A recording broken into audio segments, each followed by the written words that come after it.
Hello everyone, welcome back to Udgam studies. मैं हूं अनुराग सिंह।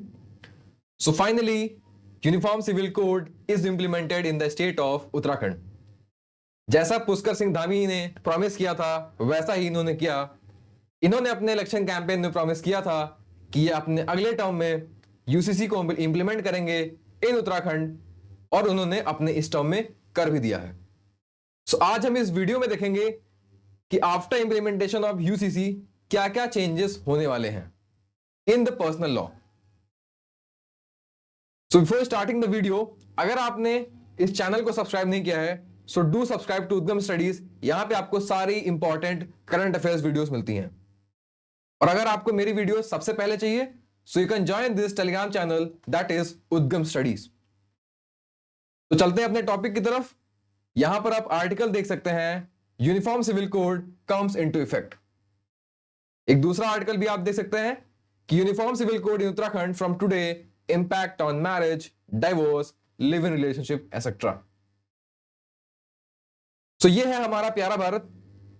तो मैं आपसे एक क्वेश्चन पूछता हूं, क्या उत्तराखंड इंडिया का पहला ऐसा राज्य है जहां पर यूसीसी लाया गया है? So the answer is no. UCC already India के गोवा स्टेट में है और दमन एंड दीव में है। अभी जो इंप्लीमेंटेशन हुई है ये हुई है इन उत्तराखंड। तो गोवा में यूनिफॉर्म सिविल कोड पहले कैसे आ गया? इसका रीजन था पोर्चुगीज रूल इन गोवा। तो आपको पता है कि पहले गोवा पोर्चुगीज के अंडर में था और बाकी पूरा इंडिया ब्रिटिशर्स के अंडर में था। सो जब यहां पे पोर्चुगीज लोग रूल करते थे तो ये यहां पे अपना एक पोर्चुगीज सिविल कोड ऑफ 1867 को इंप्लीमेंट किए थे।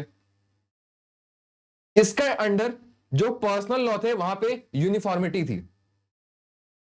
फिर जब इंडिया आजाद हुआ इन द ईयर 1947, उसके बाद फिर हमने गोवा को लिबरेट कराया, और गोवा को लिबरेट कराया in the year 1961 under your operation Vijay. Operation Vijay के अंडर हमने गोवा को लिबरेट कराया। सो उत्तराखंड हमारा सेकंड स्टेट है ऐसा जहां पर यूसीसी अब इंप्लीमेंट हो गया है। बाकी और भी राज्य हैं जो चाहती हैं कि यूसीसी को इंप्लीमेंट किया जाए उनके स्टेट में, और मोस्टली ये बीजेपी लेड स्टेट्स हैं। जहां पर बीजेपी पावर में है वो चाहती है कि वहां पे यूसीसी आए धीरे धीरे। सेंट्रल लेवल पे तो बीजेपी ये चीज नहीं चाहती है, बट स्टेट लेवल पे बीजेपी गवर्नमेंट ये चाहती हैं कि उनके स्टेट में यूनिफॉर्म सिविल कोड आ जाए। अब देख लेते हैं about UCC in Uttarakhand. So UCC का काम क्या होगा? So it seeks to standardize personal law across various religious communities.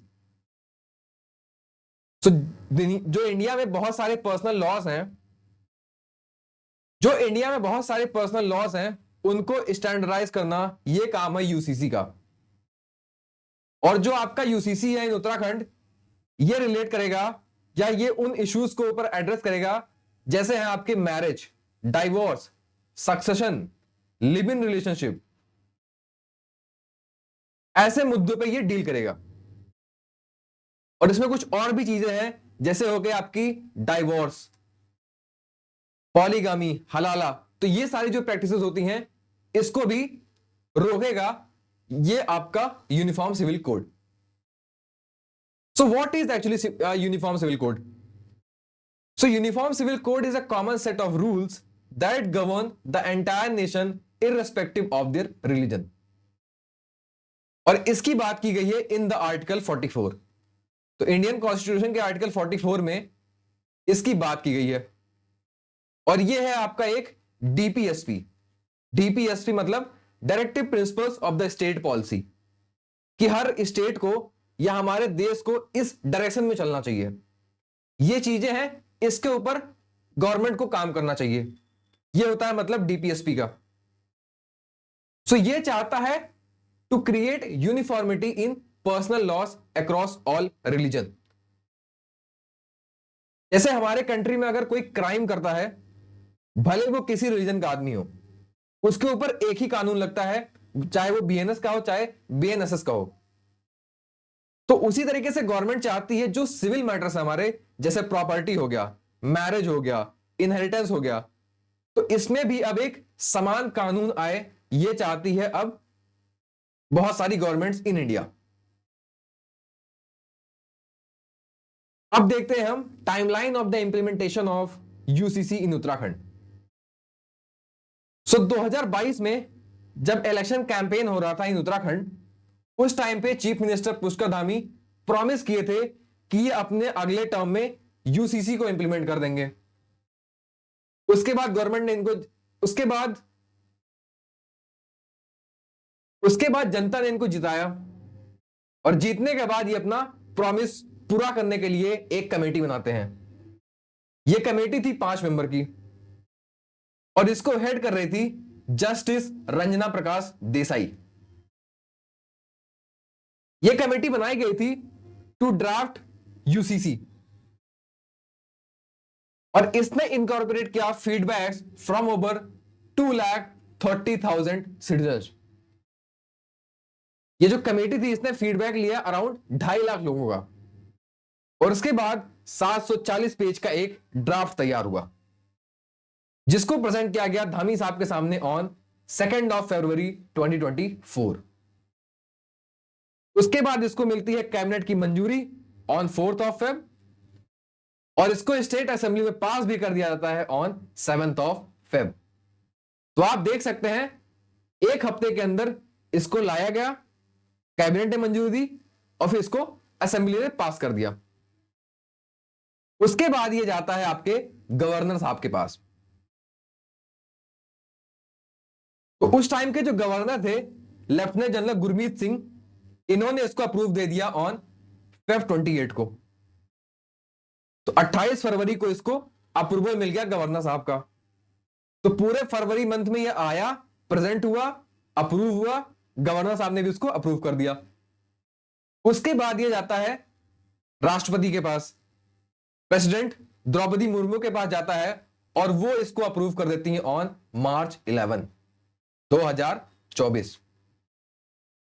और उसके बाद फाइनली ये इंप्लीमेंट होता है ऑन 27 जनवरी, मतलब आज। आज उत्तराखंड में यूसीसी लागू हो गया है। अब हम देखेंगे features of UCC in Uttarakhand. Implement करते टाइम चीफ मिनिस्टर धामी साहब एक पोर्टल का लॉन्च करते हैं एट 12:30।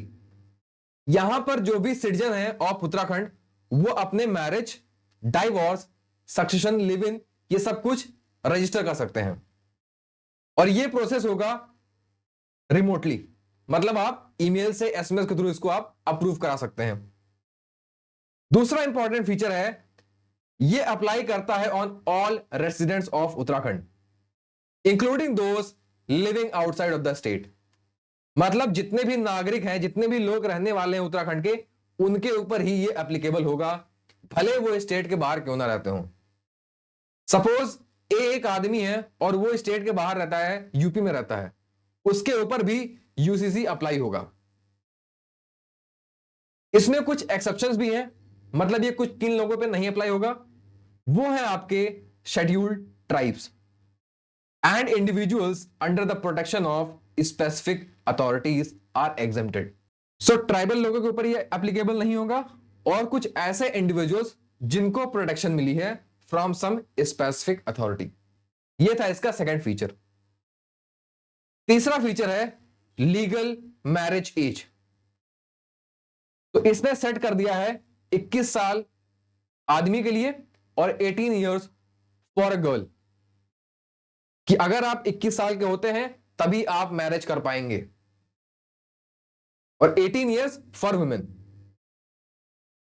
अगला है marriages can be performed according to the religious custom, but registration within 60 days is mandatory. तो आप अपने कस्टम के अकॉर्डिंग शादी कर सकते हैं, बट आपको अपने शादी को रजिस्टर कराना होगा अंडर 60 डेज और विद इन 60 डेज, और ये मैंडेटरी है। अगला इंपॉर्टेंट है polygamy and halala are prohibited across religious community. अगर आप पॉलीगैमी करते हैं, अगर आप हलाला करते हैं, तो आपको मिलेगी पनिशमेंट। बिकॉज इसको गवर्नमेंट ने प्रोहिबिट कर दिया है। तो पॉलीगैमी और ये हलाला जो सिस्टम है ये थोड़ा मुस्लिम मैरिजेस में ज्यादा होता है, तो इसको अब रोक दिया गया है। अगला है, जो भी मैरिज हो चुकी हैं बिफोर मार्च 26, 2010 और आउटसाइड उत्तराखंड, वो लोग रजिस्टर कर सकते हैं with in 180 days of implementation of UCC. मतलब जो भी लोग मार्च 26, 2010 से पहले से शादी कर चुके हैं या जो लोग आउटसाइड उत्तराखंड के हैं, वो लोग अपनी शादी को रजिस्टर करा सकते हैं आज से लेके अगले 180 दिन तक। लेकिन ये ऑप्शनल है, अगर आपको नहीं भी कराना है तो भी कोई दिक्कत नहीं है। अगला इंपॉर्टेंट जो फीचर है वो है creation, cancellation and modification of wills and codicils of a testamentary succession. तो आपके जो विल है उसको भी सिंप्लीफाई करता है आपका यूसीसी। अगला इंपॉर्टेंट फीचर है कि इसमें मेन और विमेन दोनों के पास इक्वल ग्राउंड्स है फॉर डाइवोर्स। तो डाइवोर्स को अब जेंडर न्यूट्रल बना दिया गया है कि आदमी के पास और औरत के पास दोनों के पास ग्राउंड्स हैं फॉर डाइवोर्स। तो ये थे कुछ important features of your UCC of Uttarakhand. अब देखते हैं हम provisions regarding live in relationship, because अब धीरे धीरे इंडिया में भी लोग लिव इन में रहना शुरू कर दिए हैं। सो इसके ऊपर अलग से पूरा यूसीसी में बताया गया है। So under section 378 of UCC, it is obligatory for the men and women who are living in the states, regardless of whether they are residents of Uttarakhand or not, to submit a statement of live-in relationship, और उनको register कराना होगा। सो अगर आप live in में रह रहे हैं इन उत्तराखंड, भले ही आप दूसरे स्टेट से क्यों ना आए हो, तब भी आपको अपना लिव इन रिलेशनशिप रजिस्टर कराना होगा रजिस्ट्रार के सामने।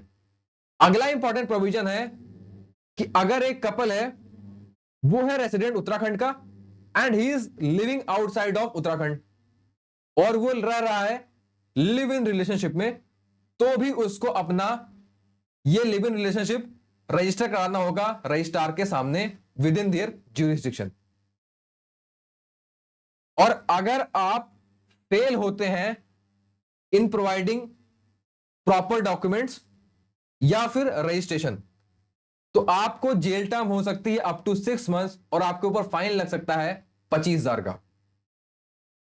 तो ये मैंडेटरी है कि आपको अपना लिव इन रिलेशनशिप रजिस्टर कराना ही कराना है। और अथॉरिटीज आपको नोटिस भी इशू कर सकती हैं अगर उनके पास कोई कंप्लेंट जाती है, या वो खुद से भी आपको नोटिस इशू कर सकती हैं। अगर जब आपने अथॉरिटीज आपको नोटिस भी इशू कर सकती हैं बाय देयर ओन और ऑन द कंप्लेंट, अगर आपने अपना रिलेशनशिप रजिस्टर नहीं कराया है। और अगला इंपॉर्टेंट फीचर है इसका कि जो भी बच्चा बॉर्न होगा out of this live in relationship, वो माना जाएगा as legitimate child of the couple. मतलब अगर आप रिलेशनशिप में रहते हैं और अगर आपको कोई बच्चा होता है, तो वो बच्चा इनलेजिटिमेट नहीं होगा, वो आप दोनों का लेजिटिमेट चाइल्ड होगा। ये बोला गया है in the UCC of Uttarakhand. और उस बच्चे के पास हर वो राइट होगी जो एक लीगली वेडेड कपल्स के पास होती है। तो ये जो बच्चे होते हैं उनके लिए बहुत अच्छी बात है। अगला है, it also mandates for payment of maintenance similar to marriage in the case woman is deserted by her partner in a live-in relationship। तो अगर हस्बैंड छोड़ के जाता है या मेल का छोड़ के जाता है in this live in relationship, तो वाइफ को मेंटेनेंस भी मिलेगा अंडर यूसीसी ऑफ उत्तराखंड। और अगर कपल को अपना रिलेशनशिप एंड करना है तो उसको नोटिस देनी होगी to the other party and the registrar to ensure that termination is recognized by the authorities। तो रिलेशनशिप में आने से लेके रिलेशनशिप के एंडिंग तक आपको अपना स्टेटस रजिस्ट्रार के पास सबमिट करना होगा and this is mandatory in uniform civil code of Uttarakhand. So ये थे सारे इंपॉर्टेंट फीचर्स जो मैंने आपको बता दिए हैं। जानने से पहले मैं आपसे एक क्वेश्चन पूछूंगा, Goa was liberated under which operation? अगर आपने वीडियो को अच्छे से देखी होगी तो आपको इसका आंसर मिल गया होगा। Your options are operation Goa liberation, operation Vijay, operation polo और ऑपरेशन सर्चलाइट। जानने से पहले अगर आपने चैनल को सब्सक्राइब नहीं किया है so do subscribe to Udgam studies. यहां पे आपको सारे इंपॉर्टेंट करंट अफेयर्स के वीडियोस मिलते हैं। और अगर आपको मेरे वीडियो सबसे पहले चाहिए so you can join this Telegram channel with the name Udgam studies. This was all for this video guys, thank you.